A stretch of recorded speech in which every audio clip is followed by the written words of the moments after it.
Buenos días, hoy es 28 de marzo de 2026.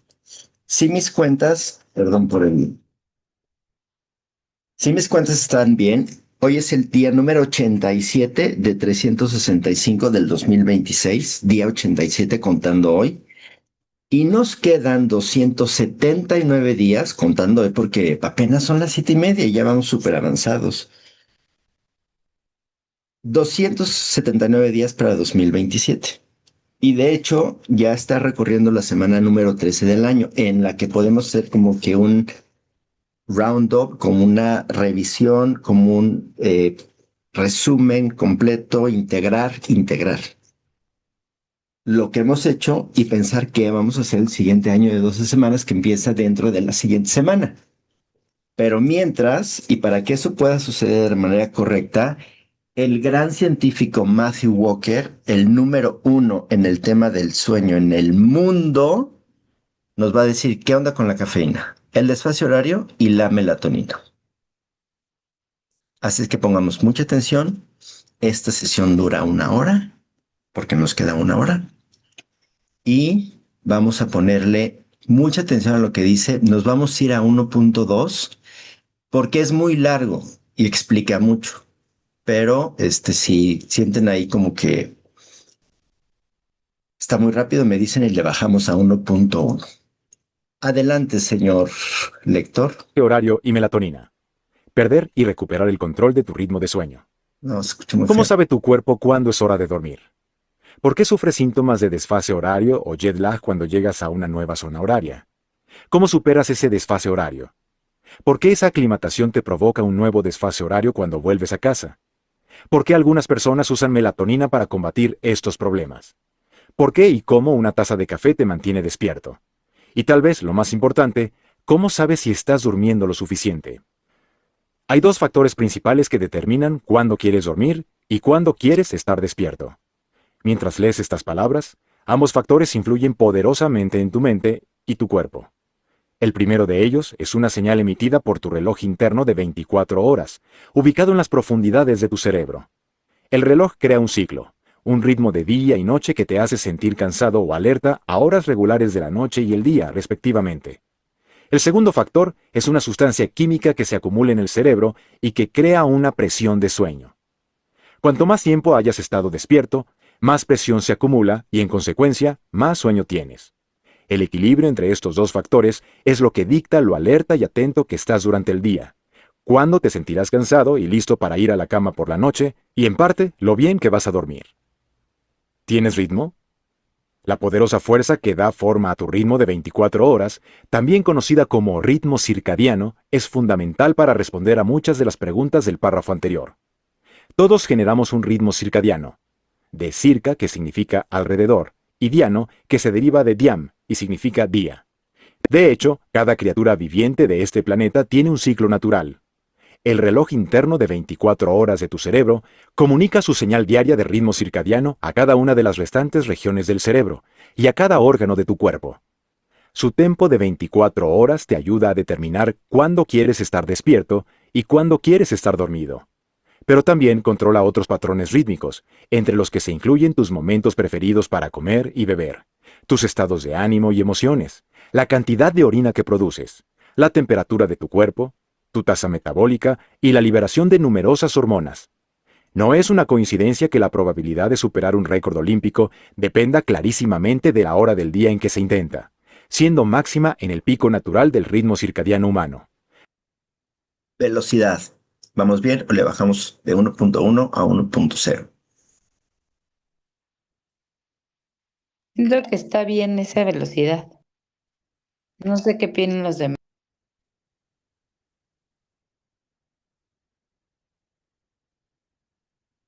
Ok, ya tenemos 3 votaciones. Muy bien, perfecto. Seguimos. A primera hora de la tarde. Incluso el momento de los nacimientos y las muertes está supeditado a los ritmos circadianos, y ello es consecuencia de los acusados cambios en los procesos metabólicos, cardiovasculares, de temperatura y hormonales de los que depende la vida y que son controlados por este marcapasos. Mucho antes de que descubriéramos este marcapasos biológico, un ingenioso experimento logró algo absolutamente notable. Detuvo el tiempo al menos para una planta. En 1729, el geofísico francés Jean-Jacques d'Ortu de Meyraux obtuvo la primera evidencia de que las plantas generan su propio tiempo interno. De Meyraux estaba estudiando los movimientos de las hojas de una especie vegetal con heliotropismo. Así se llama el fenómeno que consiste en que las hojas o las flores de una planta sigan la trayectoria del sol a medida que se mueve a través del cielo durante el día. El científico estaba intrigado por una planta en particular, llamada Mimosa pudica. Las hojas de esta planta no solo siguen el paso del sol a través del cielo durante el día. Además, por la noche, se desploman hacia abajo, casi como si se hubieran marchitado. Luego, al comienzo del día siguiente, se vuelven a abrir una vez más como un paraguas, sanas como siempre. Este comportamiento se repite todas las mañanas y todas las tardes, e hizo que el famoso biólogo evolutivo, Charles Darwin, las llamara hojas durmientes. Antes del experimento de Meyraux, muchos creían que la conducta de expansión y retracción de la planta solo estaba determinada por la salida y la puesta del sol. Era una suposición lógica. La luz diurna, incluso durante los días nublados, hacía que las hojas se abrieran del todo, mientras que la oscuridad que seguía daba a la planta instrucciones para colgar el cartel de cerrado, cesar la actividad y plegarse. De Meyraux desmontó esa explicación. Primero colocó la planta al aire libre, exponiéndola a las señales de luz y oscuridad asociadas con el día y la noche. Como era de esperar, las hojas se abrieron, en contacto con la luz del día, y se retrajeron con la oscuridad de la noche. Aquí viene el giro genial. De Meyraux colocó la planta dentro de una caja cerrada durante las siguientes 24 horas, sumiéndola en la oscuridad total tanto de día como de noche. Durante esas 24 horas de tinieblas, echó un vistazo ocasional a la planta en la oscuridad controlada para observar el estado de las hojas. A pesar de estar aislada de la influencia de la luz, durante el día la planta todavía se comportaba como si estuviera recibiendo la luz solar. Sus hojas se veían orgullosamente expandidas. Más tarde la planta retrajo sus hojas como si hubiera llegado el final del día, incluso sin haber recibido la señal de la puesta del sol, y así permaneció durante toda la noche. Fue un descubrimiento revolucionario. El científico había demostrado que un organismo vivo mantenía su propio tiempo y que, de hecho, no era esclavo de las órdenes rítmicas del sol. En algún lugar dentro de la planta había un generador de ritmo de 24 horas capaz de rastrear el tiempo sin necesidad de ninguna señal del mundo exterior como la luz del día. La planta no solo tenía un ritmo circadiano, tenía un ritmo endógeno o autogenerado. Es algo muy parecido a lo que ocurre con tu corazón, que sigue su propio latido autogenerado. La única diferencia es que el ritmo cardíaco es mucho más rápido, por lo general de al menos un latido por segundo, que un ritmo de 24 horas como el del reloj circadiano.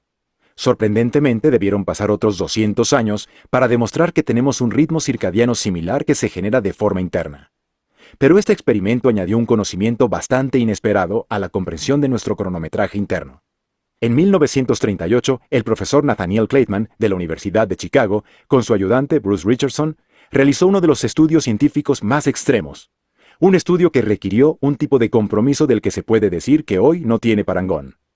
Kleitman y Richardson fueron sus propios conejillos de indias, cargados de comida y agua para 6 semanas, y con un par de destartaladas camas que consiguieron en un hospital de prestigio, hicieron un viaje hasta Mammoth Cave en Kentucky.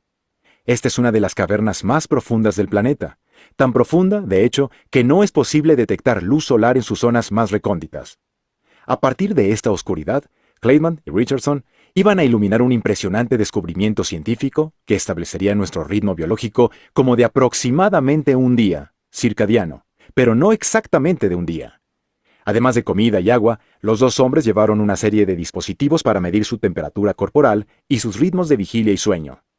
La zona de grabación formaba el centro de su sala de estar flanqueada por sus camas. Metieron cada una de las largas patas de las camas dentro de un cubo de agua, imitando el foso de un castillo para evitar que las innumerables pequeñas criaturas, y no tan pequeñas, que acechaban en las profundidades de Mammoth Cave, se les metieran en la cama.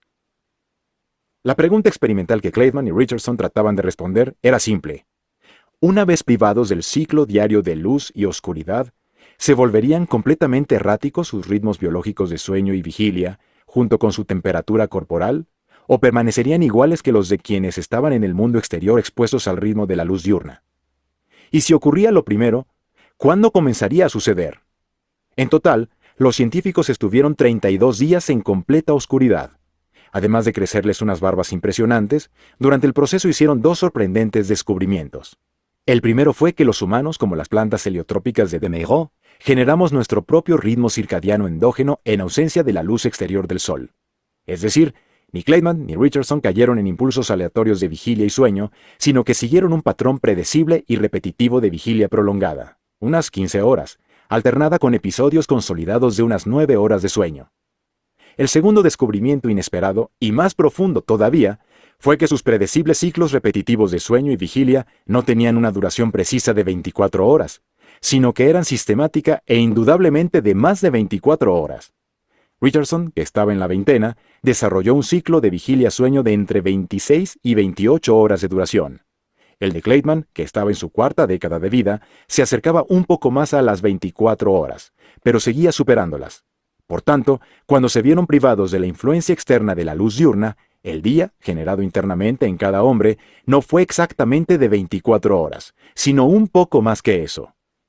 Al igual que un reloj de pulsera inexacto que se retrasa con cada día real que transcurría en el mundo exterior, Clayman y Richardson comenzaron a añadir tiempo a partir de su propia cronometría generada internamente.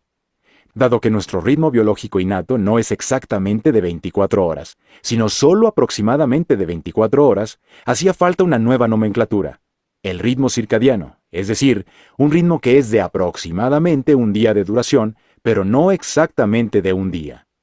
En los algo más de 70 años transcurridos, desde la realización del influyente experimento de Clayman y Richardson, hemos determinado que la duración media del reloj circadiano endógeno de un adulto humano es de alrededor de 24 horas y 15 minutos. No está muy lejos de las 24 horas de rotación de la Tierra, pero no comporta la precisión que cualquier relojero suizo que se precie aceptaría. Por suerte, la mayoría de nosotros no vivimos en Mammoth Cave, ni en una oscuridad constante como esa. Habitualmente estamos expuestos a la luz solar que viene al rescate de nuestro impreciso y sobrepasado reloj circadiano interno. La luz natural actúa como los dedos pulgar e índice cuando dan cuerda a un reloj de pulsera fuera de hora, reajustando metódicamente nuestro reloj interno inexacto todos los días y devolviéndonos de nuevo a las 24 horas exactas, no aproximadas. No es una coincidencia que el cerebro use la luz del día para este propósito de restablecimiento. Es la señal más fiable y repetitiva que nos ofrece nuestro entorno. Desde el nacimiento de nuestro planeta, y un día detrás de otro sin excepción, el sol siempre ha salido por la mañana y se ha puesto por la noche. De hecho, la razón por la que la mayoría de las especies vivas adoptan un ritmo circadiano es para sincronizarse a sí mismas y para sincronizar sus actividades, tanto internas, por ejemplo la temperatura, como externas, por ejemplo la alimentación, con la mecánica orbital diaria del planeta Tierra girando sobre su eje, lo que da como resultado fases regulares de luz, orientación al sol, y oscuridad, ocultación del sol. Sin embargo, la luz del día no es la única señal que el cerebro puede capturar con el propósito de restablecer el reloj biológico, aunque, si está presente, es la señal principal y preferente. Mientras se repitan de manera estable, el cerebro también puede servirse de otras señales externas, como la comida, el ejercicio, las fluctuaciones de temperatura e incluso la interacción social sincronizada regularmente. Todos estos fenómenos tienen la capacidad de restablecer el reloj biológico, lo que le permite funcionar según un ciclo preciso de 24 horas. Es la razón por la que las personas con ciertas formas de ceguera no pierden por completo su ritmo circadiano. A pesar de no recibir señales de luz debido a su ceguera, otros fenómenos actúan como sus desencadenantes de reinicio. Cualquier señal que el cerebro utiliza con el propósito de poner a cero el reloj se denomina Zeitgeber, palabra alemana que significa indicador temporal o sincronizador. Así, si bien la luz es el Zeitgeber más fiable y por lo tanto el principal, hay muchos factores que pueden emplearse además de la luz del día o en ausencia de ella. El reloj biológico de 24 horas, ubicado en el centro de tu cerebro, se llama núcleo supraquiasmático. Como ocurre con gran parte del lenguaje anatómico, el nombre, aunque está lejos de ser fácil de pronunciar, es instructivo. Supra significa anterior, y quiasma es un punto de cruce. El punto de cruce es el de los nervios ópticos que provienen de tus globos oculares. Esos nervios se encuentran en el centro de tu cerebro y luego cambian de lado de manera efectiva. El núcleo supraquiasmático está ubicado justo encima de esta intersección por una buena razón. muestrea la señal de luz que se envía desde cada ojo a lo largo de los nervios ópticos mientras se dirigen hacia la parte posterior del cerebro para el procesamiento visual. El núcleo supraquiasmático se sirve de esta información fiable que recibe de la luz para corregir nuestra inexactitud temporal inherente y ajustarla a un ciclo de 24 horas, evitando cualquier desviación. Si te digo que el núcleo supraquiasmático está compuesto por 20.000 células cerebrales o neuronas, tal vez te imagines que es enorme y que ocupa una gran cantidad de espacio en tu cráneo. Pero en realidad es diminuto. El cerebro está compuesto de aproximadamente 100.000 millones de neuronas, lo que hace que el núcleo supraquiasmático sea diminuto en comparación con el resto de la materia cerebral. Sin embargo, a pesar de sus dimensiones, la influencia del núcleo supraquiasmático sobre el resto del cerebro y el cuerpo es cualquier cosa menos humilde. Este pequeño reloj es el director central de la sinfonía rítmica biológica de la vida, de la tuya y de la de todas las demás especies vivas. El núcleo supraquiasmático controla un gran número de comportamientos, incluido el que tratamos en este capítulo: cuándo quieres estar despierto y cuándo dormido. En el caso de las especies diurnas, las que están activas durante el día, como los humanos, el ritmo circadiano activa durante el día muchos mecanismos cerebrales y corporales en el cerebro y el cuerpo, que están diseñados para mantenerte despierto y alerta. Esos mecanismos disminuyen durante la noche, eliminando la llamada de alerta.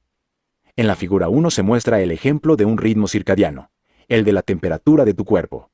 Representa la temperatura corporal central, rectal nada menos, de un grupo de adultos humanos. Desde las 12 del mediodía, en el extremo izquierdo, la temperatura comienza a subir hasta llegar a su máximo a última hora de la tarde. Entonces la trayectoria cambia. La temperatura comienza a descender nuevamente, cayendo por debajo del punto de inicio del mediodía a medida que se acerca la hora de acostarse. Tu ritmo circadiano biológico, figura 1, coordina una bajada de temperatura corporal a medida que te acercas a la hora habitual de acostarte, alcanzando su nadir o punto más bajo aproximadamente 2 horas después del inicio del sueño. Sin embargo, este ritmo de temperatura no depende de si estás dormido. Si tuvieras que mantenerte despierto toda la noche, tu temperatura corporal central seguiría mostrando el mismo patrón. Aunque la caída de temperatura ayuda a conciliar el sueño, la temperatura aumenta y disminuye por sí misma a lo largo del periodo de 24 horas, independientemente de si estás dormido o despierto. Es una demostración clásica de un ritmo circadiano preprogramado, que se repetirá una y otra vez sin falta como un metrónomo. La temperatura solo es uno de los muchos ritmos de 24 horas gobernados por el núcleo supraquiasmático. La vigilia y el sueño son otros. Por tanto, estos están bajo el control del ritmo circadiano y no al revés. Es decir, tu ritmo circadiano irá hacia arriba y hacia abajo cada 24 horas, independientemente de si has dormido o no. En este sentido, es constante. Pero si observas a las personas de forma individual, descubrirás que no todas las cadencias circadianas son iguales. Ok, una pausa. Llevamos un poquito más de 15 minutos. ¿Alguien que quiera comentar algo sobre esto que estamos revisando? La importancia, uno, del núcleo supraquiasmático, que lo habíamos escuchado en el capítulo anterior. Pero bueno, díganme. Como la pregunta de ¿qué recuerdan de esto el día de hoy?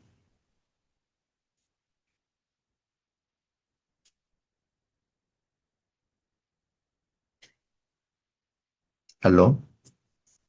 ¿Aló? Adelante. Sí, José Manuel. Cuéntanos.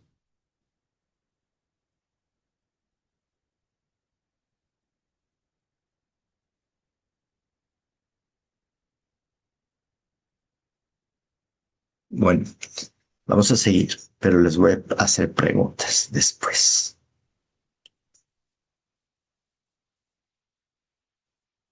Ritmo no es tu ritmo.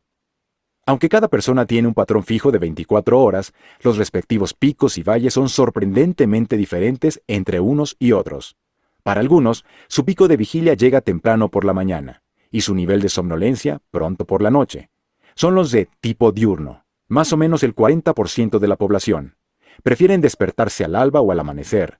Se sienten bien haciéndolo y funcionan de manera óptima a esa hora del día. Otros son más de tipo nocturno, aproximadamente el 30% de la población. Naturalmente prefieren irse a la cama tarde y en consecuencia se despiertan a última hora de la mañana o incluso por la tarde. El 30% restante de personas se encuentra en algún lugar intermedio entre la mañana y la noche, con una ligera inclinación hacia la noche, como es mi caso. Tal vez hayas oído llamar coloquialmente a estos dos tipos de personas alondras y búhos respectivamente. A diferencia de las alondras, los búhos a menudo no pueden quedarse dormidos pronto por la noche, sin importar el empeño que le pongan. Estos pájaros nocturnos solo pueden quedarse fritos en las horas de la madrugada. Como no se duermen hasta tarde, no les gusta nada levantarse temprano. No pueden funcionar bien a esa hora porque, a pesar de estar despiertos, a primera hora de la mañana su cerebro permanece en un estado más parecido al sueño. Esto es especialmente cierto para una región del cerebro llamada corteza prefrontal, que se encuentra sobre los ojos y que puede considerarse como la oficina central del cerebro. Controla el pensamiento de nivel superior y el razonamiento lógico, y ayuda a mantener nuestras emociones bajo control. Cuando un búho se ve obligado a despertarse demasiado temprano, su corteza prefrontal permanece en un estado deshabilitado, desconectado. Como un motor frío después de arrancar temprano por la mañana, necesita mucho tiempo antes de alcanzar la temperatura de funcionamiento y hasta entonces no funcionará de manera eficiente. Ser búho o alondra de adulto, lo que también se conoce como cronotipo, está muy determinado por la genética. Si eres un ave nocturna, es probable que uno o ambos de tus progenitores lo sean también. Lamentablemente, la sociedad trata a los noctámbulos de manera injusta por dos motivos. Primero está la etiqueta de vago, porque los búhos no madrugan debido a que no se duermen hasta la madrugada. Otros, normalmente las alondras, castigarán a los búhos suponiendo erróneamente que esas preferencias son una elección, y que si no fueran tan descuidados, podrían despertarse fácilmente temprano. Sin embargo, los noctámbulos no son búhos por elección. Están obligados a un horario retrasado por el inevitable cableado de su ADN. No es su culpa consciente, sino su destino genético. El segundo motivo son los injustos y arraigados horarios de trabajo de nuestra sociedad, que hacen que en general la jornada laboral empiece muy temprano por la mañana, lo que castiga a los búhos y favorece a las alondras. Aunque la situación está mejorando, los horarios laborales obligan habitualmente a los búhos a un ritmo antinatural de sueño y vigilia. En consecuencia, su rendimiento laboral en conjunto es mucho peor por las mañanas y es más probable que expresen su verdadero potencial de rendimiento al final de la tarde y al anochecer. Por desgracia, viven privados de sueño crónicamente y tienen que despertarse con las alondras, aunque por la noche no consigan dormirse hasta más tarde. Los búhos a menudo se ven obligados a forzar su reloj natural en ambos extremos. Por tanto, son más proclives a sufrir enfermedades relacionadas con la falta de sueño, incluyendo la depresión, la ansiedad, la diabetes, el cáncer, el ataque cardíaco y los accidentes cerebrovasculares. En este sentido se necesita un cambio social, que prevea facilidades similares a las que se ofrecen a otras personas con especificidades físicas, por ejemplo, con defectos de visión. Necesitamos horarios de trabajo más flexibles, que se adapten mejor a todos los cronotipos y no solo a los situados en uno de los extremos. Te estarás preguntando, ¿por qué la madre naturaleza ha programado esta variabilidad entre las personas? Como especie social, ¿no deberíamos sincronizarnos y, por lo tanto, estar despiertos a la misma hora para promover al máximo las interacciones humanas? Quizás no. Como descubriremos más adelante, es probable que los humanos evolucionaran para dormir juntos como familias o incluso como tribus enteras, no solos ni como parejas. Al valorar este contexto evolutivo, se pueden entender los beneficios de esta variabilidad genéticamente programada en las preferencias respecto al tiempo de vigilia y de sueño. Los noctámbulos del grupo no se irían a dormir hasta la 1 o las 2 de la mañana, y no se despertarían hasta las 9 o las 10. Los madrugadores, por el contrario, se retirarían por la noche a las 9 y se despertarían a las 5 de la mañana. En consecuencia, el grupo solo sería colectivamente vulnerable durante 4 horas, en lugar de 8, y aún así, todos tendrían la oportunidad de dormir 8 horas. Eso aumenta en un 50% la aptitud de supervivencia. La madre naturaleza nunca transmitiría un rasgo biológico, en este caso la útil variabilidad en la hora en que los individuos de una tribu se van a dormir y se despiertan, que no pudiera aumentar el nivel de supervivencia y, por tanto, la aptitud de supervivencia de una especie. Y no lo ha hecho. Melatonina. Tu núcleo supraquiasmático comunica la señal reiterada de la noche y el día a tu cerebro y tu cuerpo mediante un mensajero circulante llamado melatonina. La melatonina recibe otros nombres, como hormona de la oscuridad y la hormona vampiro, no porque sea siniestra, sino sencillamente porque se libera de noche. A partir de las instrucciones del núcleo supraquiasmático, el aumento de la melatonina comienza poco después del anochecer, y es liberada al torrente sanguíneo desde la glándula pineal, un área situada en la parte posterior profunda de tu cerebro. La melatonina actúa como un poderoso megáfono, gritando un mensaje claro al cerebro y al cuerpo. Está oscuro. Está oscuro. En ese momento se nos acaba de hacer entrega de un mandato nocturno, y con él, de la orden biológica que nos indica que ha llegado la hora de irse a dormir. De esta manera la melatonina ayuda a regular el momento en que ocurre el sueño, avisando sistemáticamente de la oscuridad a todo el cuerpo. Pero, en contra de una errónea suposición muy extendida, la melatonina en sí tiene poca influencia en la generación del propio sueño. Para dejar clara esta distinción, piensa en la carrera olímpica de 100 metros. La melatonina es la voz del responsable de sincronización que dice, «Corredores a sus puestos», y luego dispara la pistola para dar inicio a la carrera. Ese responsable de sincronización, melatonina, decide cuándo comienza la carrera, sueño, pero no participa en ella. En esta analogía, los velocistas son otras regiones del cerebro, y los procesos que generan sueño de forma activa. La melatonina reúne a estas regiones cerebrales generadoras de sueño en la línea de salida de la hora de acostarse. Su función simplemente es dar la instrucción oficial para que se inicie el fenómeno del sueño, pero no participa en la carrera del sueño en sí. Por estas razones, la melatonina no supone una gran ayuda para dormir, al menos no para personas sanas y sin problemas de desfase horario. Enseguida exploraremos el jet lag y cómo la melatonina puede ser útil. La melatonina de calidad presente en una píldora puede ser poca o inexistente. Dicho esto, existe un efecto placebo importante que no debe subestimarse. Después de todo, el efecto placebo es el más fiable de toda la farmacología. Igualmente importante es el hecho de que la melatonina de venta sin receta no suele estar regulada por organismos de control de los fármacos. Las evaluaciones científicas de las concentraciones de melatonina en las píldoras que se pueden comprar sin receta médica indican que su presencia oscila entre un 83% menos de lo que se afirma en la etiqueta y un 478% más de lo indicado. Una vez el sueño está en marcha, la concentración de melatonina disminuye lentamente a lo largo de la noche y durante las horas matutinas. Con el amanecer, la luz del sol alcanza el cerebro a través de los ojos, incluso a través de los párpados cerrados, lo que equivale a imponer un pedal de freno sobre la glándula pineal, bloqueando así la liberación de melatonina. La ausencia de melatonina circulante informa al cerebro y al cuerpo de que se ha alcanzado la línea final de sueño. Es hora de acabar la carrera del sueño y de permitir que la vigilia activa regrese para el resto del día. En este sentido, los humanos funcionamos a base de energía solar. Luego, a medida que la luz se desvanece, se retira el pedal de freno solar que bloquea la melatonina.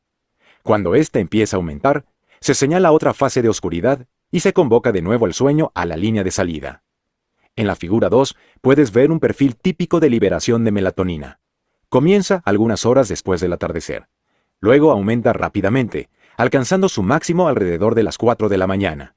Cuando se acerca el amanecer, comienza a disminuir, cayendo a cantidades indetectables desde primeras horas del día hasta media mañana. El ritmo no viaja. La llegada del motor a reacción supuso una revolución para el tránsito masivo de seres humanos por todo el planeta. Sin embargo, conlleva una calamidad biológica inesperada. Los aviones nos permiten atravesar zonas horarias más rápido que el tiempo que nuestros relojes internos de 24 horas necesitan para ajustarse. Estos reactores son los causantes de un desfase biológico, el desfase horario o jet lag. Como resultado de este fenómeno, nos sentimos cansados y somnolientos durante el día en un uso horario distante del nuestro debido a que nuestro reloj interno todavía cree que es de noche. No ha tenido tiempo de adaptarse. Y por si eso no fuera ya suficientemente malo, por la noche a menudo no podemos conciliar el sueño o mantenerlo porque nuestro reloj interno cree ahora que es de día. Tomemos el ejemplo de mi reciente vuelo a Inglaterra desde San Francisco. Londres está 8 horas por delante de San Francisco. Cuando llego a Inglaterra, a pesar de que el reloj digital del aeropuerto londinense de Heathrow me está diciendo que son las 9 de la mañana, para mi reloj circadiano interno es una hora muy diferente. Es la hora de California, o sea, la 1 de la mañana. Tendría que estar durmiendo. Así pues, arrastraré por Londres mi cerebro y mi cuerpo desfasados a lo largo de todo el día, en un estado de profundo letargo. Cada aspecto de mi biología está pidiendo dormir. La mayoría de las personas en California están envueltas en sábanas en este momento. Sin embargo, lo peor está por venir. A medianoche, hora de Londres, estoy en la cama, cansado e intentando quedarme dormido. Pero a diferencia de la mayoría de la gente en la ciudad, parece que no puedo conciliar el sueño. Aunque es medianoche, mi reloj biológico interno cree que son las 4 de la tarde, la hora de California. Normalmente estaría despierto, y lo estoy, pero acostado en una cama de Londres.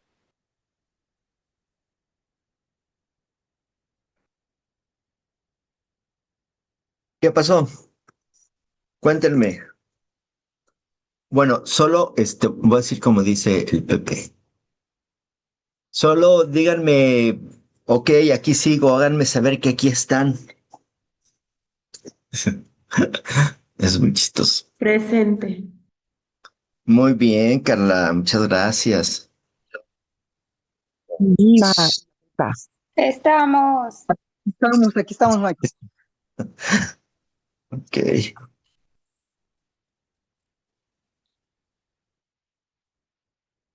Mi hijo diría, es que mis amigos se esconden.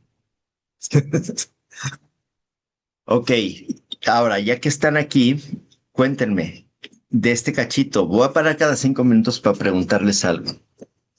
¿Qué ven de este cachito? Yo tengo que hacer algunas aportaciones nuevas que son, por ejemplo, esta grafiquita que van a ver que es la de la melatonina. Se las voy a mostrar.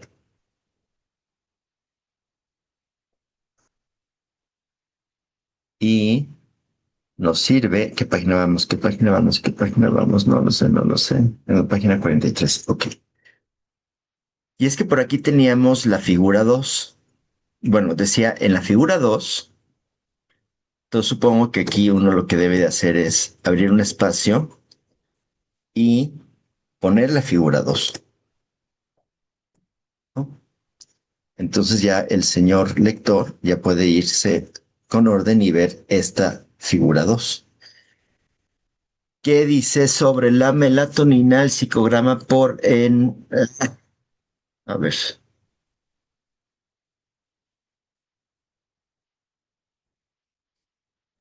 Mira, yo Está, creería que la melatonina debería de estar como más temprano, pues el pico. ujú, pero interesante porque como lo puso está explicado padrísimo porque es muy fácil. Y si tienen a su familia ahí porque los invitaron al Open House, al fin de semana de bienestar de Growth Mindset, el nuevo Focus Group. Hola a todos los familiares que están ahí, niños, adolescentes, todos. Entonces está muy fácil esta parte de entender que la melatonina es como el que va, organizando, ¿no? Esas marcas, ¿listos? Ahí está, no más. Y cuando se va a acabar la circulante, este, pues ya nos vamos a dormir, ¿no? Pero bueno, sigamos escuchando. Me va a quedar en la página 53, creo. Ahorita aparece. Nos habíamos quedado en su viaje a Londres.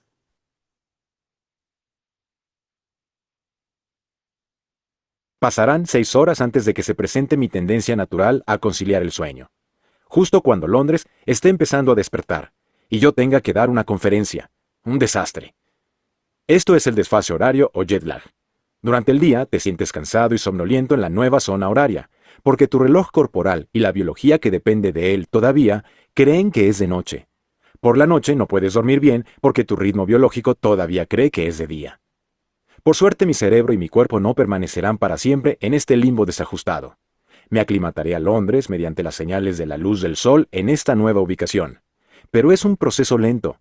Por cada día que te encuentres en una zona horaria diferente, tu núcleo supraquiasmático solo podrá reajustarse aproximadamente 1 hora. Así que, como Londres está 8 horas por delante de San Francisco, necesitaré 8 días para reajustarme a la hora inglesa.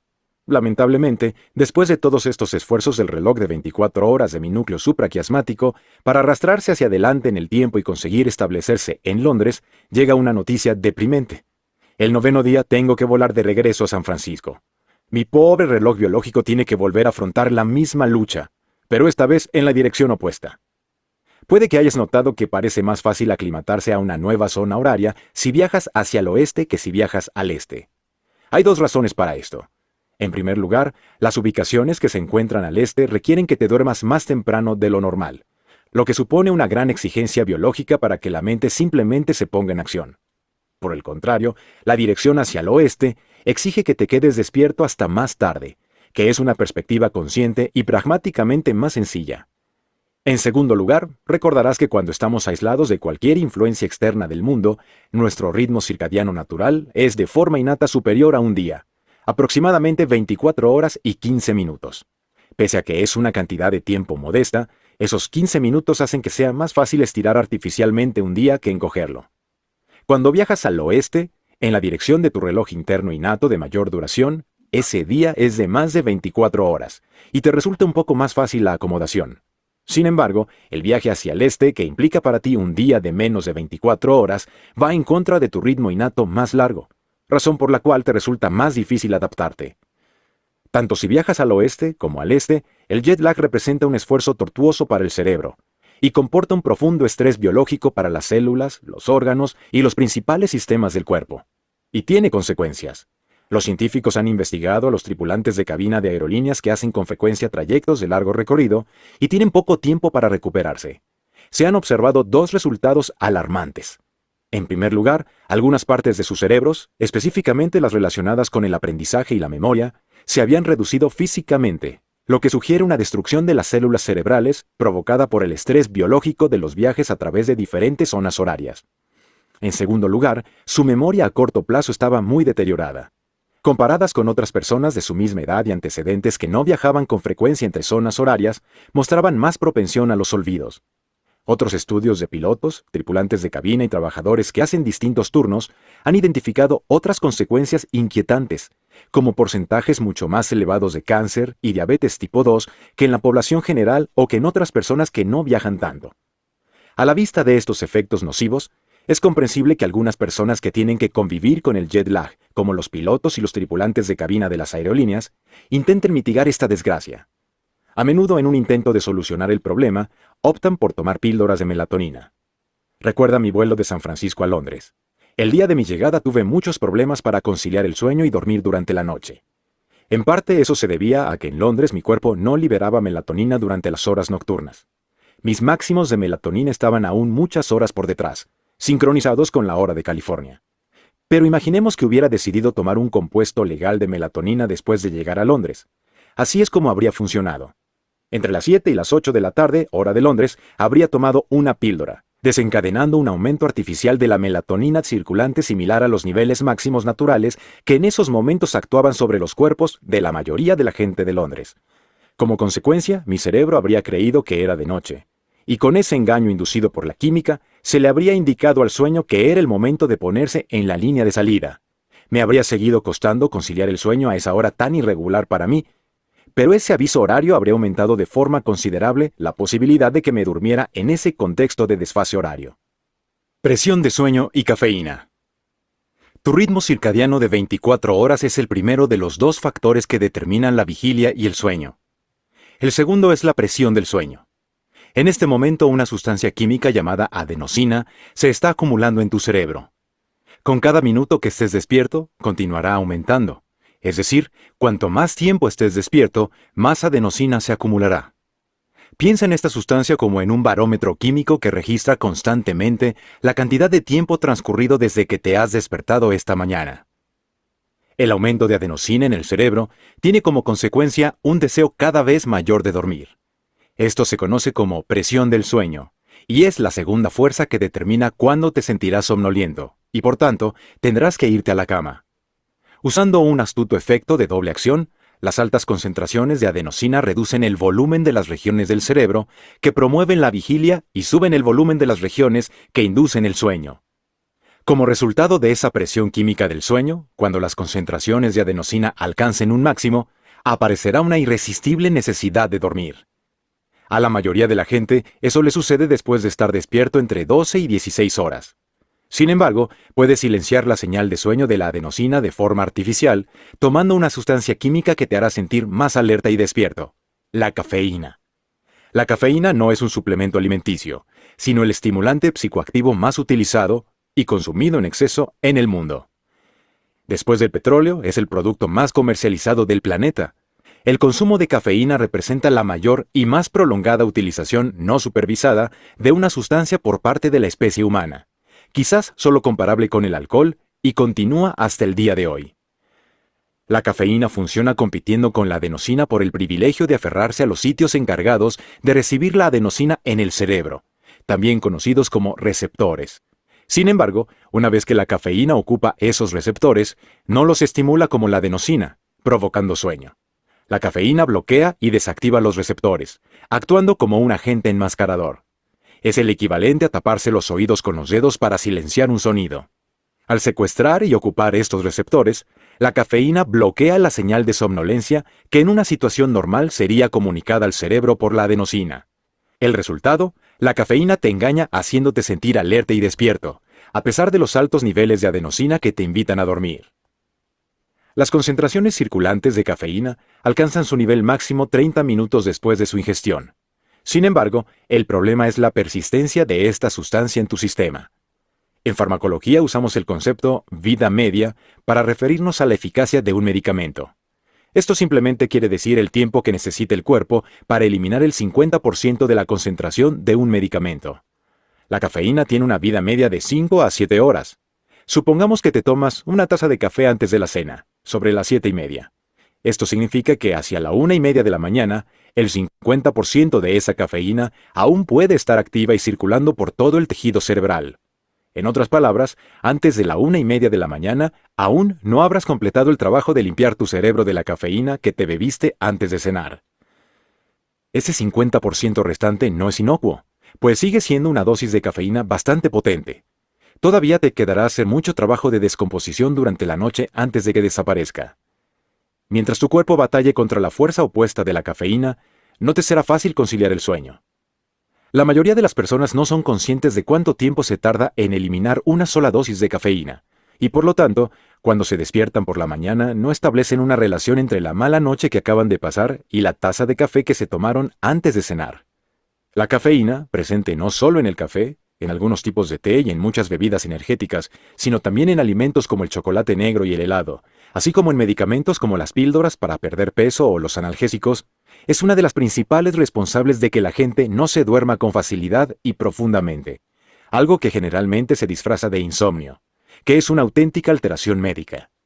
También hay que tener en cuenta que los productos llamados descafeinados no carecen de cafeína. Una taza de café descafeinado, por lo general, contiene entre un 15 y un 30% de la dosis de una taza de café. Si bebes de 3 a 4 tazas de descafeinado por la noche, es tan perjudicial para el sueño como una taza de café normal. El chute de cafeína desaparece. La cafeína es eliminada de tu sistema por una enzima del hígado que la va degradando a medida que pasa el tiempo. En gran parte debido a la genética, algunas personas tienen una versión más eficiente de la enzima que degrada la cafeína, lo que permite que el hígado la elimine rápidamente del torrente sanguíneo. Estas pocas personas pueden tomarse un café expreso durante la cena y quedarse dormidas sin problemas a medianoche. Otros, sin embargo, tienen una versión de la enzima de acción más lenta. Necesitan mucho tiempo para que su sistema elimine la misma cantidad de cafeína.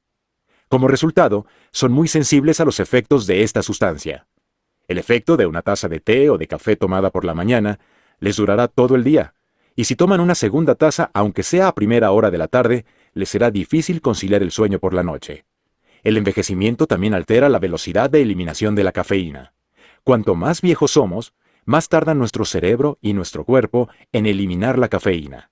Por lo tanto, a medida que cumplimos años, nos volvemos más sensibles a la influencia perturbadora del sueño que tiene la cafeína. Si tomas café para tratar de mantenerte despierto hasta bien entrada la noche, debes estar preparado para una consecuencia molesta de la cafeína en tu sistema, un fenómeno conocido como el rebote de la cafeína. Como las pilas que se agotan en un robot de juguete, tus niveles de energía caen en picado rápidamente. Te resulta difícil funcionar y concentrarte, y vuelves a tener una fuerte sensación de somnolencia. Ahora ya sabemos por qué ocurre esto. Durante el tiempo que la cafeína está en tu sistema, la sustancia adormecedora que resulta bloqueada, la adenosina, continúa acumulándose. Sin embargo, tu cerebro no está al tanto de esta marea creciente de adenosina, porque el muro de cafeína que has creado está deteniendo su percepción. Una vez tu hígado desmantele esa barrera de cafeína, tendrás una reacción negativa viciosa. La somnolencia que te sobrevino 2 o 3 horas atrás, antes de tomar el café, regresa sumada a toda la adenosina extra que se ha acumulado en estas horas, mientras esperabas con impaciencia a que la cafeína desapareciera. Cuando los receptores quedan libres, una vez la cafeína se ha descompuesto, la adenosina se apresura y asfixia a los receptores. Cuando esto sucede, te asalta una urgencia de dormir todavía más poderosa, que viene estimulada por la adenosina debido al efecto rebote de la cafeína antes mencionado. A menos que vayas a consumir más cafeína para contrarrestar el efecto de la adenosina, lo que iniciaría un ciclo de dependencia, te resultará muy difícil mantenerte despierto. Para recalcar los efectos de la cafeína, incluyo una referencia a una investigación esotérica llevada a cabo por la NASA en la década de 1980. Los científicos expusieron a unas arañas a diferentes drogas, y luego observaron las telarañas que tejieron. Entre las drogas se incluían LSD, speed-anfetamina, marihuana y cafeína. Los resultados, que hablan por sí mismos, se pueden observar en la figura 3. A ver, esto está muy interesante. Les voy a poner la figura número 3. ¿Quieren ver la figura 3 o no? Seguimos. Sí. Ok, bueno. Acuérdense que este libro está en creación porque la versión original estaba muy, muy fea. Ok, bueno. A ver, esta es la figura 3. La que está ahí. No, no puede ser porque hago eso. No lo tengo que mover.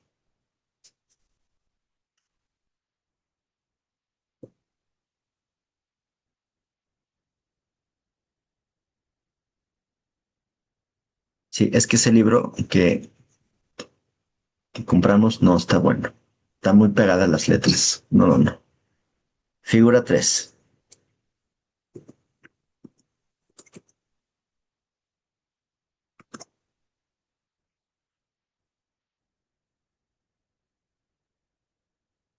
Y se ve súper fea. Pero aquí están las telarañas. Bueno, es suficiente para ver qué desmadre de telarañas hicieron, pobres arañas. Normal, qué bonita y simétrica. Con LSD, o sea, no tenían por dónde caminar, se iban a ir siempre al precipicio. Con Speed, no, no, no, no, o sea, se comieron aquí un tercio. Con marihuana estaban ahí súper viajadas. Y con cafeína, vean el destrozo de la cafeína. Continuemos. ¿Qué? O sea que la cafeína es como un inhibidor selectivo de la recaptación. No, la cafeína es un inhibidor selectivo de la recaptación de la adenosina. Qué impresión. Los investigadores observaron cuán sorprendentemente incapaces eran las arañas de construir cualquier cosa que se pareciera a una red normal o lógica de uso funcional cuando se les administraba cafeína, incluso en comparación con el consumo de otras potentes drogas. Vale la pena señalar que la cafeína es una droga estimulante. Es también la única sustancia adictiva que damos de forma habitual a niños y adolescentes. Volveremos a las consecuencias de ello más adelante en este libro. De acuerdo, en desacuerdo. Vamos a dejar de lado la cafeína por un momento. Tal vez pienses que las dos fuerzas que rigen el sueño, el ritmo circadiano de 24 horas del núcleo supraquiasmático y la señal de presión del sueño de la adenosina, se comunican entre sí para unir sus efectos. En realidad no lo hacen. Son dos sistemas distintos e independientes que se desconocen el uno al otro.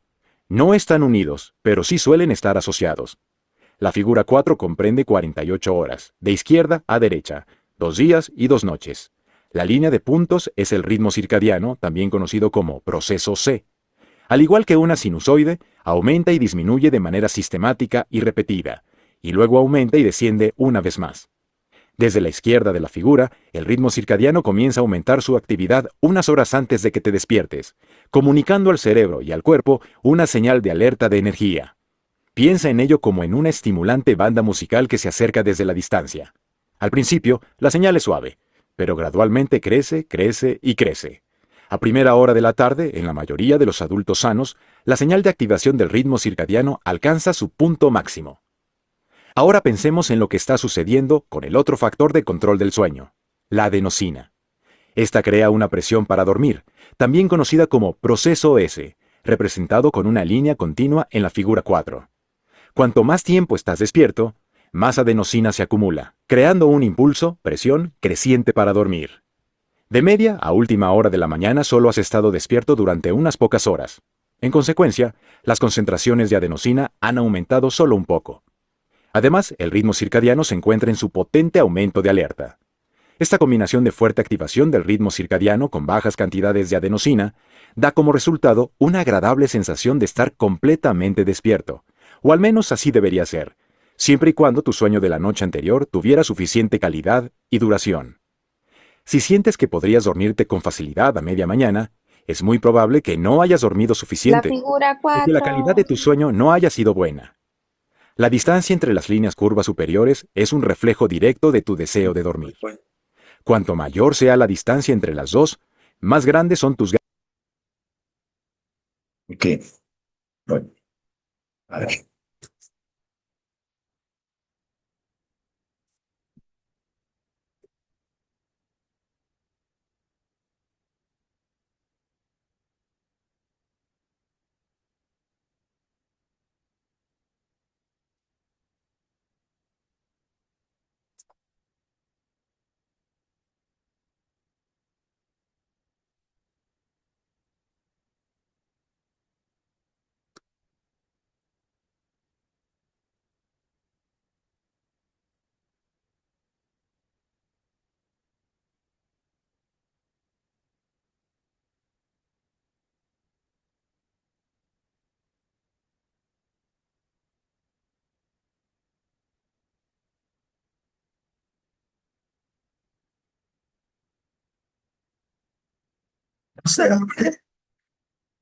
Ábrete Sésamo. Muy bien. Ok. Súper. Estamos en...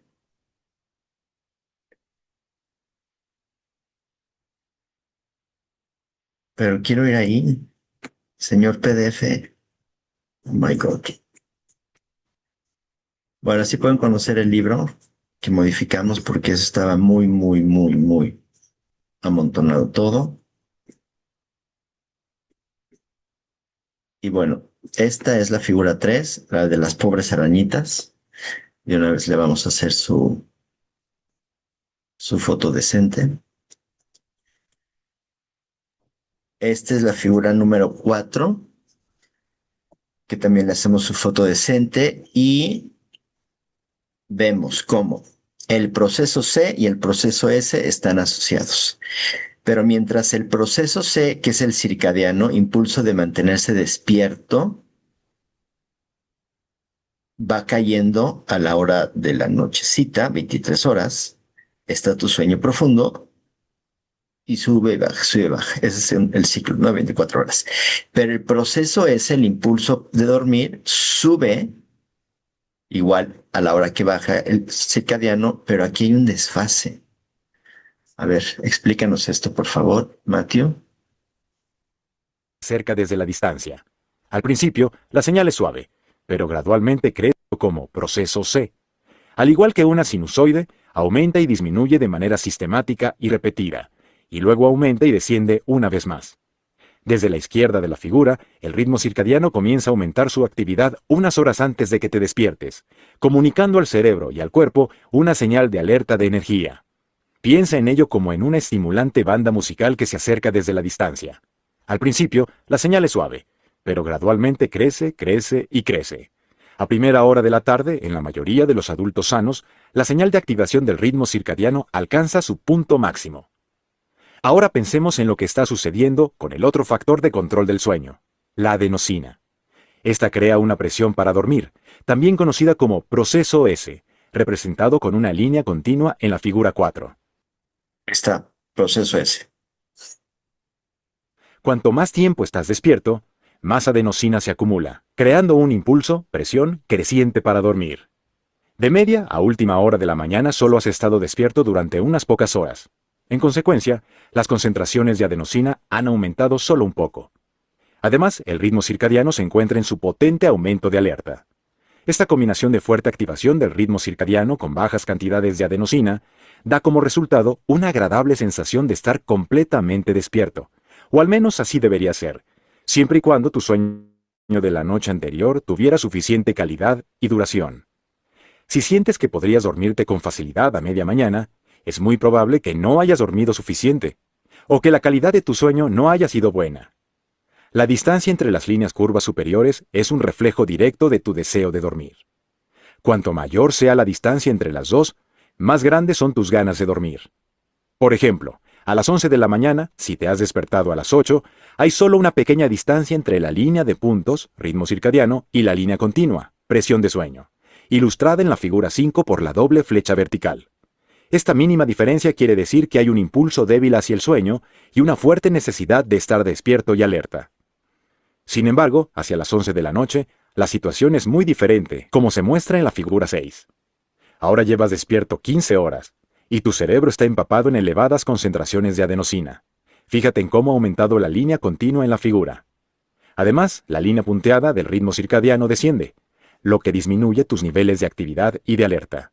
En consecuencia, la distancia entre las dos líneas ha crecido más, como indica la doble flecha vertical larga de la figura 6.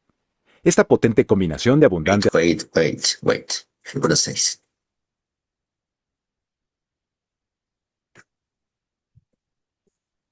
Ok, esta línea gruesa, pues sí, están las dos presiones al máximo, la presión de la carga de adenosina y el ritmo circadiano bajando o el proceso C. Ok, muy bien. Continúe, señor lector. de adenosina, alta presión de sueño y de ritmo circadiano decreciente, niveles de actividad bajos, despierta un fuerte deseo de dormir. ¿Qué sucede con toda la adenosina acumulada una vez que te duermes? Durante el sueño comienza una evacuación masiva, ya que el cerebro tiene la oportunidad de degradar y eliminar la adenosina del día. A lo largo de la noche, mientras duermes, se reduce el peso de la presión del sueño, aligerando la carga de adenosina. Después de aproximadamente 8 horas de sueño saludable, la purga de adenosina está completa. Justo cuando termina este proceso, la banda musical de tu ritmo de actividad circadiana vuelve a sonar, y su influencia energizante comienza a acercarse. Cuando estos dos procesos intercambian sus lugares por la mañana, y el volumen enardecedor del ritmo circadiano se vuelve más fuerte, indicado por el encuentro de las dos líneas en la figura 6, nos despertamos de forma natural, a las 7 de la mañana del segundo día en el ejemplo. Después de esa noche completa de sueño, ahora estás listo para enfrentar otras 16 horas de vigilia con vigor físico y una función cerebral aguda. El día y la noche de la independencia. ¿Alguna vez has pasado... Una pausa. Díganme, ¿alguien iba a hablar? Teresita. ¿No? ¿No? No. Teresita, solo quitas tu micrófono para que yo me emocione de que vas a participar. No, O sea, perdón. imagínate que No, tuvieras alumnos ahí en la escuela. Sí, ¿qué va a pasar? sí, dime, Perdón, pero Malcolm. según yo Ah, estaba no, nada más cerrado. me estaba estirando. No, maestra, yo no quiero participar. Déjense de chistosadas, ¿eh? Así les ibas a decir. No, perdón, según yo lo tenía cerrado, lo siento.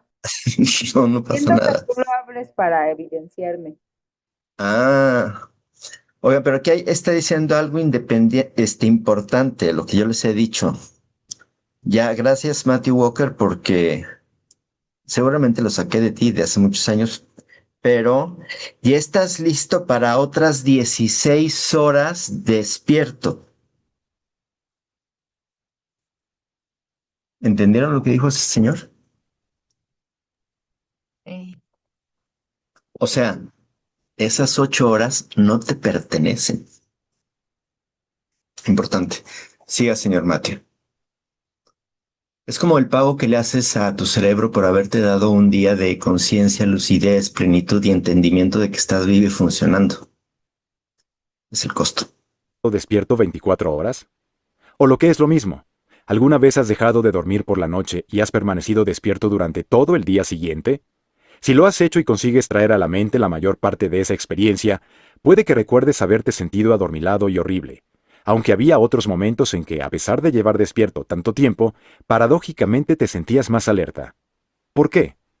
No aconsejo a nadie que realice este experimento personal, pero evaluar el estado de alerta de una persona a lo largo de 24 horas de privación total del sueño es una forma que los científicos tienen de demostrar que las dos fuerzas que determinan cuándo quieres estar despierto y cuándo dormido, el ritmo circadiano de 24 horas y el aviso de somnolencia de la adenosina, son independientes y pueden desviarse de su patrón normal. Veamos la figura 7.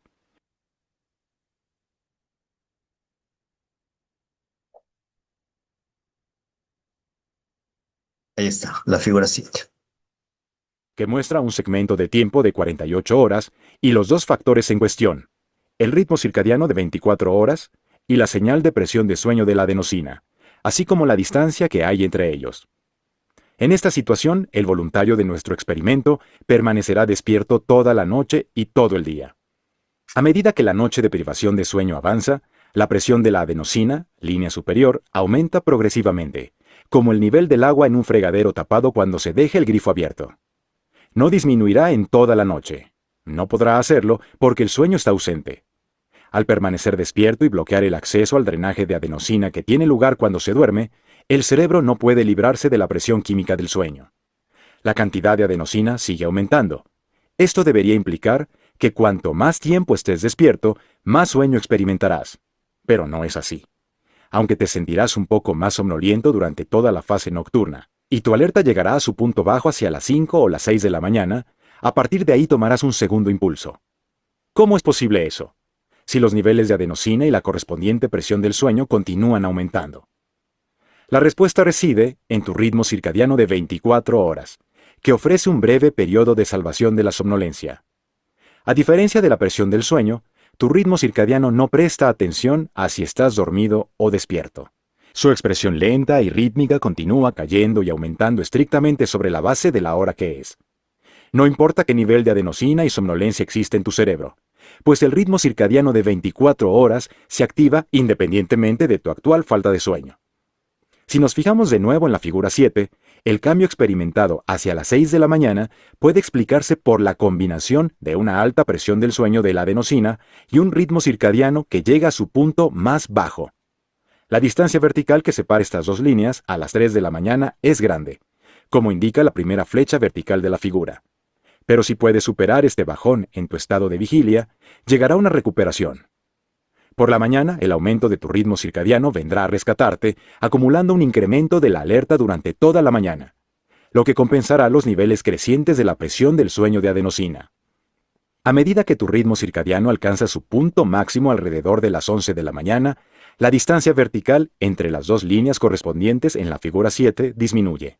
El resultado es que te sentirás mucho menos somnoliento a las 11 de lo que estabas a las 3 de la mañana, a pesar de llevar más tiempo despierto. Lamentablemente, este segundo aliento no dura. Al avanzar la tarde, el ritmo circadiano comienza a disminuir a medida que la adenosina aumenta la presión del sueño. Entonces te alcanza toda la fuerza de una inmensa presión para que duermas. Hacia las 9 existe una enorme distancia entre las dos líneas de la figura 7. Sin anfetaminas o cafeína intravenosa, el sueño se abre paso, rescatando a tu cerebro del débil control actual de tu vigilia borrosa y envolviéndote entre sus brazos. ¿Estoy durmiendo lo suficiente? Dejando a un lado el caso extremo de la privación del sueño, ¿cómo puedes saber si estás durmiendo lo suficiente? Aunque se necesita una evaluación clínica para abordar esta cuestión en profundidad, una regla práctica es responder a dos sencillas preguntas. La primera es, después de despertarte por la mañana, ¿podrías volver a dormirte a las 10 o a las 11 de la mañana? Si la respuesta es sí, probablemente no has dormido lo suficiente y tu sueño no ha sido de buena calidad. La segunda es, ¿puedes mantenerte activo de forma óptima sin tomar cafeína antes del mediodía? Si la respuesta es no, entonces probablemente estás automedicándote para sobrellevar tu privación crónica de sueño. Deberías tomarte en serio estas dos señales y tratar de solucionar tu déficit de sueño. Trataremos en profundidad esta cuestión en los capítulos 13 y 14, cuando hablemos de los factores que impiden y deterioran tu sueño, así como del insomnio y de sus tratamientos efectivos. Por lo general, estas sensaciones que llevan a dormirse a media mañana, o a buscar en la cafeína una forma de reavivar el estado de alerta, se dan en personas que no se reservan al menos 8 o 9 horas para dormir en la cama. Cuando no duermes lo suficiente, una de las muchas consecuencias es que las concentraciones de adenosina se mantienen demasiado altas. Al igual que ocurre con la deuda pendiente de un préstamo, por la mañana queda una cierta cantidad de la adenosina de ayer. Durante el día siguiente podrás sobrellevar ese sueño atrasado, pero como ocurre con el préstamo atrasado, la deuda de sueño continuará acumulándose. No puedes evitarlo. La deuda se transferirá al siguiente ciclo de pago, y al siguiente, causando un estado de privación prolongada y crónica del sueño que se arrastrará de un día a otro. Esta necesidad de dormir insatisfecha desemboca en una sensación de fatiga crónica, que se manifiesta a través de muchas enfermedades mentales y físicas frecuentes hoy en día en todas las naciones industrializadas. Otras preguntas que pueden indicarte que existe una falta de sueño son: si no pones una alarma para despertarte, ¿podrías seguir durmiendo? Si es así, necesitas dormir más de lo que lo estás haciendo. Cuando estás trabajando frente al ordenador, ¿te encuentras leyendo y releyendo una y otra vez la misma frase? Esto a menudo es señal de un cerebro fatigado y dormido. ¿Te olvidas a veces de qué color eran los últimos semáforos mientras conduces? A menudo se trata de una simple distracción, pero la falta de sueño también puede ser la culpable. Por supuesto, incluso si reservas suficientes horas para un buen sueño nocturno, aún puedes sentirte cansado y somnoliento al día siguiente debido a un trastorno del sueño sin diagnosticar. De hecho, en la actualidad se conocen más de un centenar de ellos. El más frecuente es el insomnio, seguido de los trastornos respiratorios durante el sueño o apnea del sueño, que incluye fuertes ronquidos. Si sospechas que sufres algún trastorno del sueño, lo que conlleva fatiga diurna y disfunción o malestar, pide ahora a tu médico para que te derive a un especialista del sueño. Lo más importante en este caso es no tomar pastillas para dormir como primera opción. Sabrás por qué digo esto cuando leas el capítulo 14, pero no dudes en saltar directamente a la sección de las píldoras para dormir si ya las estás tomando o estás pensando en tomarlas en un futuro inmediato. Por si puede serte útil, he incluido un enlace a un cuestionario desarrollado por investigadores del sueño que te permitirá determinar hasta qué punto estás durmiendo de forma adecuada. Se llama SATED. Es fácil de completar y consta de solo 5 sencillas preguntas. 3. Definir y provocar el sueño. La dilatación del tiempo y Eso lo vamos a ver capítulo 3. Ya nos acordamos que es casi un capítulo por... Ok, capítulo 3, perfecto. A ver, ¿qué haremos con eso? ¿Dónde lo anotamos? Capítulo 3. Ah, no, ya se quedó ahí en Audible. Perfecto, gracias Audible. Gracias. Bueno, ¿cómo ven? Ahora sí, ya terminamos. 8:30. 8:28. Tenemos 2 minutos para sus comentarios. Astrid, ¿qué pasó? Parece un cartel aquí de, act- de actuación o de artes escénicas. La sonrisa y la lágrima. Y la sonrisa y la lágrima. Exacto. Seguramente porque esa necesidad de estar despierta hasta altas horas de la noche. Bueno, cuéntenme, ¿cómo les cae esto? ¿Qué información útil se llevan el día de Today?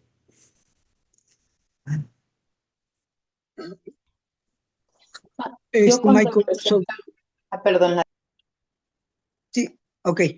Michael, una pregunta, los que son de ciclo nocturno, ¿cómo pueden ellos, sobrevivir a un sistema que es de día, ¿no?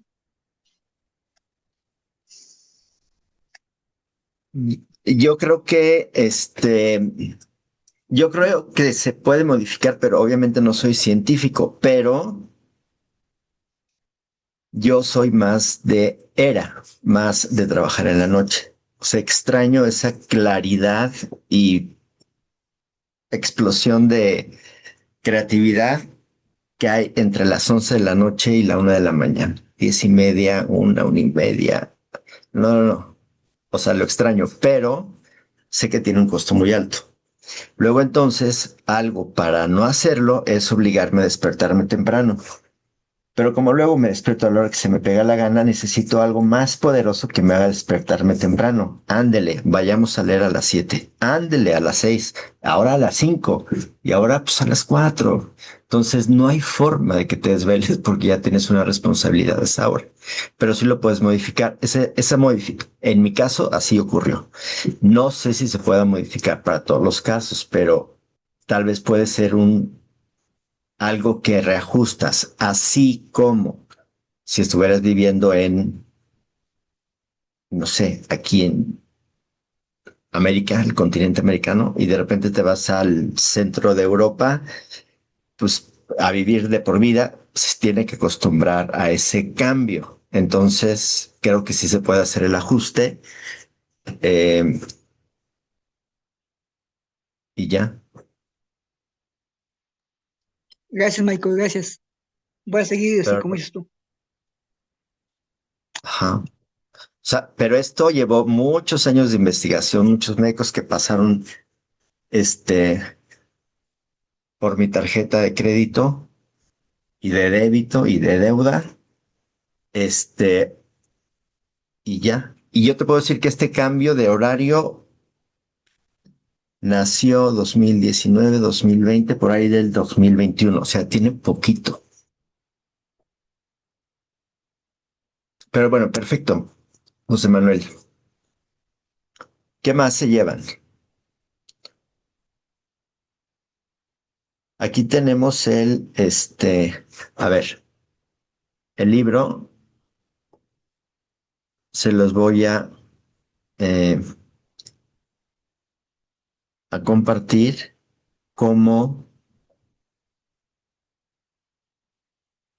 solo para verlo, entonces pueden hacer una copia como de respaldo. De todos modos, sigan el original, porque ven que le estoy haciendo los últimos ajustes y modificaciones para que se lea más bonito. Pues está muy apretado, no me gusta.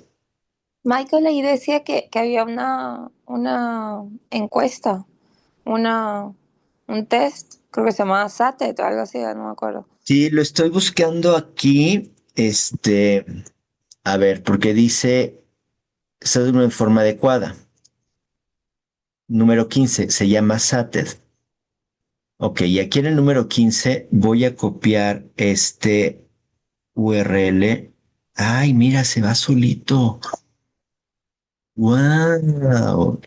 Page not found. Ok. Entonces, vamos a preguntarle aquí a, a nuestra amiga.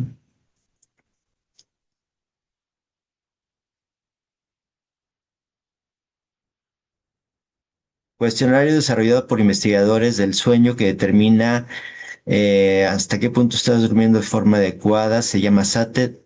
Es fácil de completar y solo consta de hay 5 preguntas. O sea, ¿qué onda? ¿Por qué no tienen abierto? Y vamos a decirle, find this.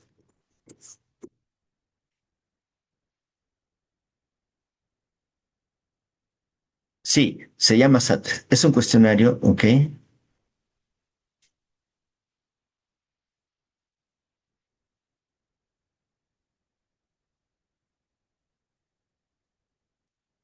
O sea, obvio,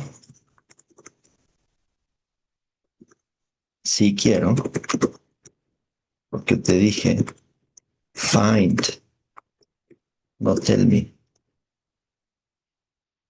Quiero el cuestionario, por favor.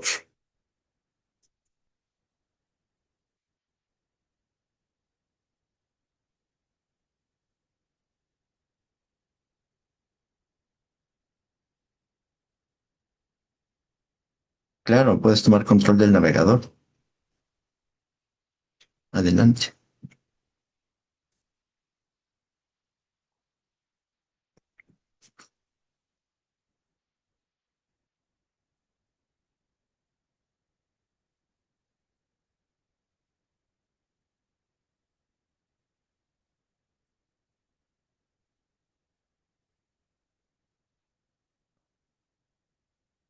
Perdón que sea un poco desesperado, pero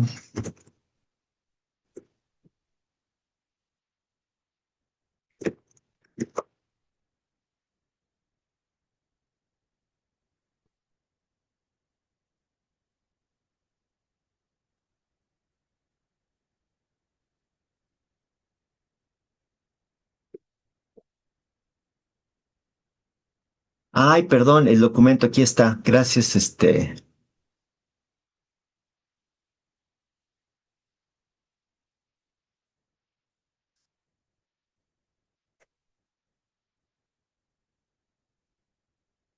ok.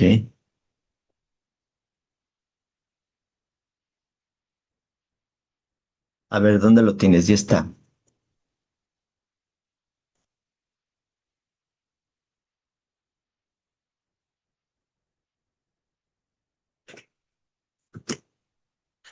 Ok.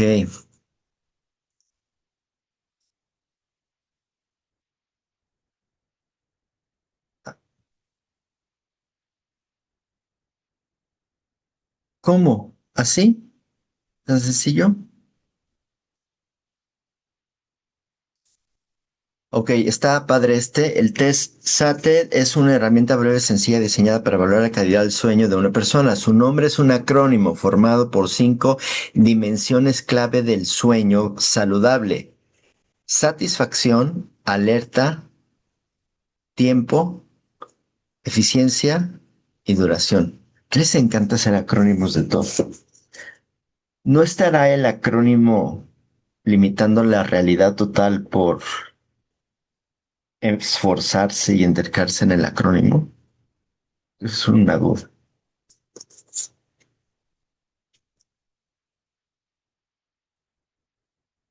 Y entonces respondes al cuestionario con tu nombre, apellidos, si estás satisfecho con el sueño, si estás despierto todo el día sin tener sueño, estás dormido e intentando dormir de 2 a 4 a.m., estar menos de 30 minutos despierto por la noche, duerme 6 a 8 horas al día. Ok, vamos a contestar.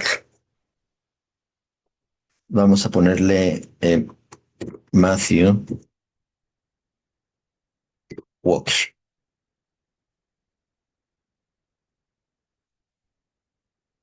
Ok, apellidos. ¿Estás satisfecho?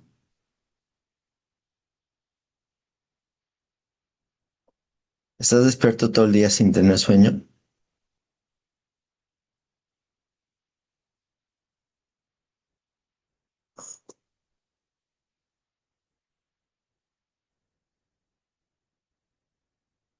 Sí, eso no pasa. No, sí.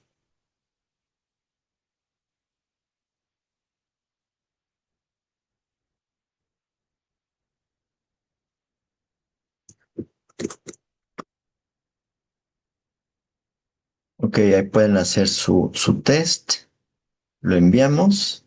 ¿Y luego qué?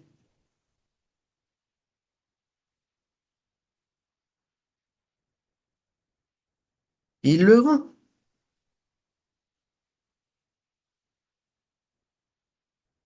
No vi que decía enviar. Ahorita te va a llegar un promocional y que contrátame o cómprame, quién sabe. Ajá.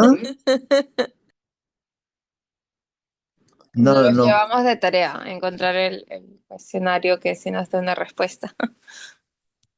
Exacto. ¿Qué cosa?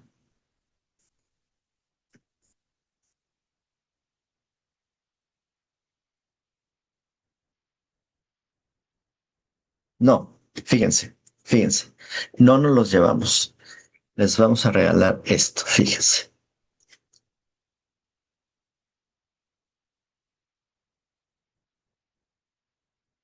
Claude, how are you? Ok.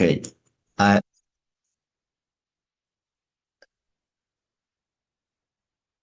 ok. ¿Entiendes español?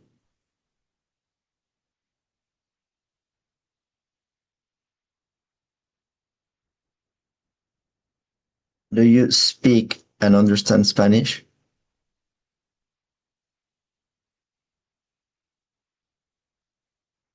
Ok, switch. Ok, te voy a decir lo siguiente. Yo estoy muy, muy, muy molesto porque Astrid me mandó, espera, espera, calla, calla. No, no es muy bueno. Entonces, aquí vamos a utilizar uno nuevo. Eh, el cuestionario SATED del sueño con 5 preguntas y con opciones lo hice, pero me timaron. Con todo el conocimiento que tienes de tu aprendizaje y entrenamiento,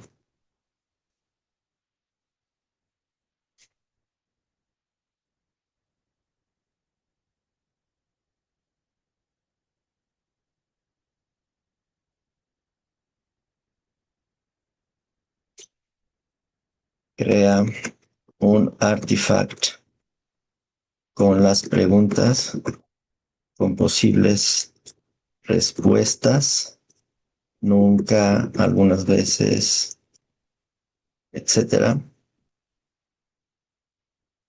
para poder seleccionar y contestar. Todo en una sola página. Al terminar, da el resultado y lo que un experto en sueño como indicación inicial y sin sustituir a la profesional nos diría al respecto. Respuesta de 300 palabras con sugerencias y dando apoyo a mejorar el punto.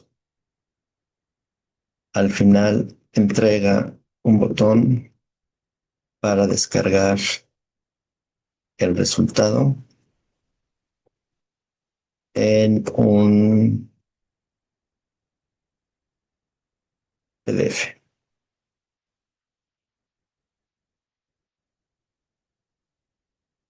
Fondo blanco y algunos tonos dorados y mostaza.